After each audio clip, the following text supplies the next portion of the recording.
গর্ভের সন্তান ছেলে না মেয়ে তা প্রকাশ করা যাবে না মর্মে পূর্ণাঙ্গ রায় প্রকাশ করেছে হাইকোর্ট।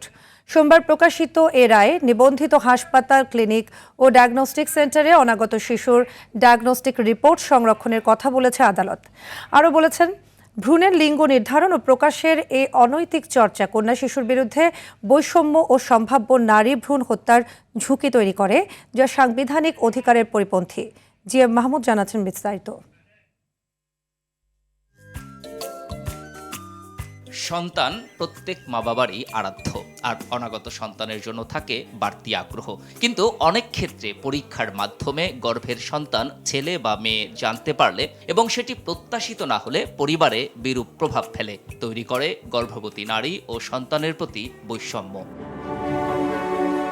এ ধরনের অমানবিক ও অসাংবিধানিক বিষয়কে নজরে এনে জনস্বার্থে 2020 সালে গর্ভের শিশুর পরিচয় প্রকাশ বন্ধে হাইকোর্টে রিট দায়ের করেন সুপ্রিম কোর্টের এক আইনজীবী। রিটের বিচারিক প্রক্রিয়া শেষে 2024 সালের 25 ফেব্রুয়ারি ভ্রূণের লিঙ্গ নির্ধারণ ও প্রকাশের অনৈতিক চর্চা বন্ধে রায় দেয়া হয়। সোমবার প্রকাশ হয় রায়ের পূর্ণাঙ্গ অনুলিপি। মাননীয় বিচারপতি নাইমা হায়দার এবং মাননীয় বিচারপতি কাজী জিনাত হকের সমন্বয়ে গঠিত বেঞ্চ রায় দেন যে মাতৃগর্ভে থাকা শিশু লিঙ্গ পরিচয় অর্থাৎ ছেলে না মেয়ে তার পরিচয় প্রকাশ করা যাবে না। রায়ে স্বাস্থ্য অধিদপ্তরকে 6 মাসের মধ্যে অনাগত শিশুর ডায়াগনস্টিক তথ্য সংরক্ষণে কেন্দ্রীয় ডাটাবেস তৈরির নির্দেশ দেওয়া হয়। সেই সঙ্গে ভ্রূণের লিঙ্গ প্রকাশে জড়িত ডাক্তার, নার্স কিংবা স্বাস্থ্যকর্মীদের বিরুদ্ধে ব্যবস্থা নিতেও বলা হয়। কোনো হাসপাতাল, ডায়াগনস্টিক সেন্টার বা চিকিৎসকরা অথবা কোনো ধরনের নার্স এবং সংশ্লিষ্ট যারা থাকেন কর্মীরা, তারা কোনোভাবেই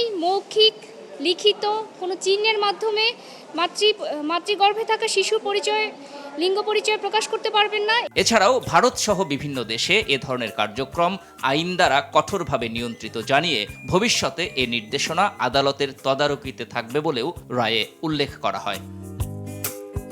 জিএম মাহমুদ, RTV, ঢাকা।